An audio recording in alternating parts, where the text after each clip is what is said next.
In August of 2016, my wife and I had gone out Pokemon hunting. You remember that old game Pokemon Go, and we really got into it. We had a lot of fun going around. And in our small town that we lived, there was 3 Poke Gyms, all within walking distance. So we decided we were going to go for a late night walk, and we hit each one of those gyms. And on the way back, while going down a hill, or an incline really, I fell. Didn't know what the heck was wrong with me. So my wife says, hey, just wait here and we'll go get the car. So she went and got the car and gave me a ride home. And I mean, it was only like 2 blocks. It wasn't that far. So anyways, a couple days pass. We go to the hospital. When sitting in the hospital room, the doctor came in with all his little students for watching his rounds.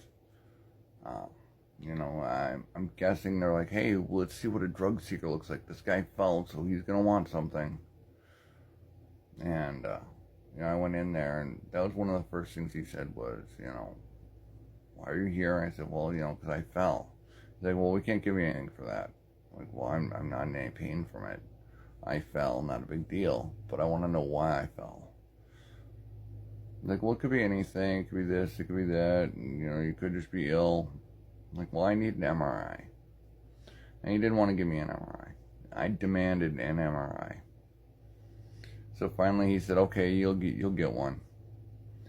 I walked down to radiology, and I, get on the table, and he explains to me, hey, here's a little thing for around your head to get a better image of your brain.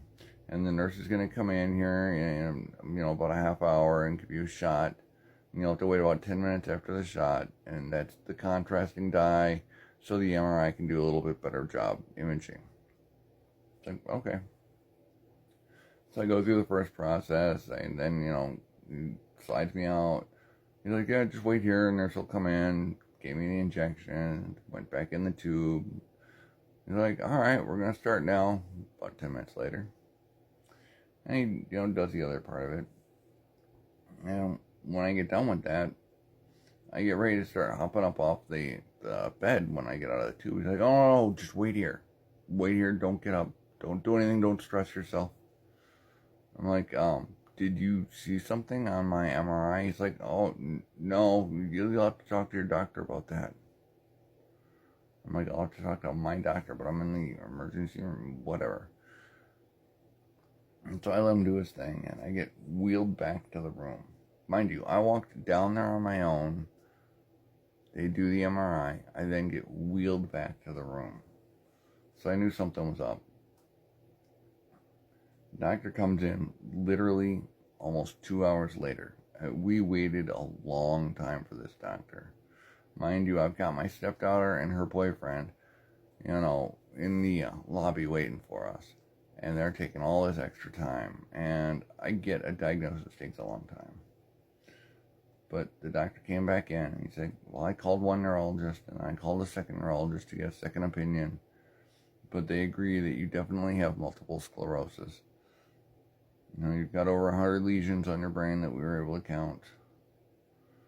We want to set you up to have 50,000 milligrams of, Solu-Medrol infused into your blood over the next 5 days.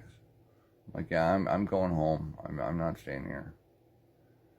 So they gave me the number of the neurology clinic, where the lady didn't impress me, but that's another story.